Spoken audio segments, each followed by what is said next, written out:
Tout d'abord, vous n'avez pas besoin d'aller à l'école pour apprendre des trucs, ok? Je pense que l'école sert plus à se divertir qu'autre chose et à montrer que vous êtes capable d'effectuer des tâches ennuyeuses, mais pas à apprendre. Je pense que ça demande d'être extrêmement tenace et ensuite juste travailler comme un malade. Si quelqu'un travaille 50 heures par semaine et que vous travaillez 100 heures, vous abattrez 2 fois plus de travail par an que cette autre entreprise. Peu importe ce que vous faites, quel que soit le domaine dans lequel vous vous lancez, même si vous êtes le meilleur des meilleurs, il y a toujours une possibilité d'échouer. Donc, je pense qu'il est crucial d'aimer ce que vous faites. Et si vous n'aimez pas ce que vous faites, faites quelque chose d'autre. Je veux dire, la vie est trop courte. Si vous aimez vraiment ce que vous faites, vous y pensez, même lorsque vous ne le faites pas.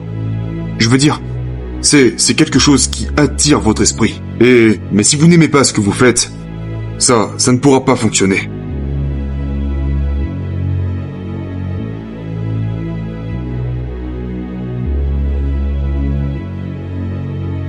Tellement de gens ont essayé de me dissuader de créer ma propre entreprise. Parce que nous nous lançons dans des projets où les probabilités de réussite sont presque nulles. Mais les choses se sont déroulées d'une certaine façon, et, en tout cas jusqu'à présent, nous réussissons.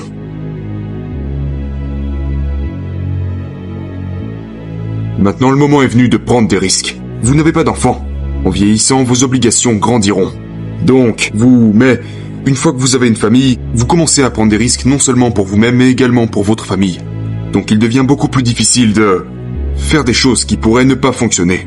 Donc c'est le moment de le faire. Avant d'avoir des obligations.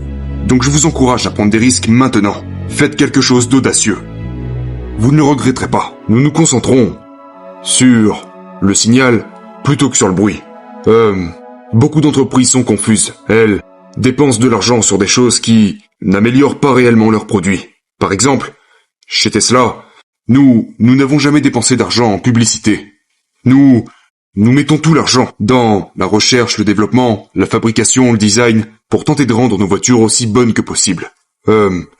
Et je pense que c'est la voie à suivre. Si vous créez une entreprise ou si vous rejoignez une entreprise, la chose la plus importante est de vous entourer de personnes formidables. Donc soit vous rejoignez une formidable entreprise avec des gens que vous respectez vraiment, soit, si vous montez une entreprise, vous devez recruter des gens formidables. Je veux dire, une entreprise, c'est un groupe de personnes qui se sont réunies pour créer un produit ou un service. Et donc tout dépend du talent, du travail acharné et du degré de concentration que ce groupe est prêt à mettre dans l'entreprise. Et tout cela déterminera rapidement son niveau de succès. Donc, faites tout ce que vous pouvez pour rassembler des gens formidables.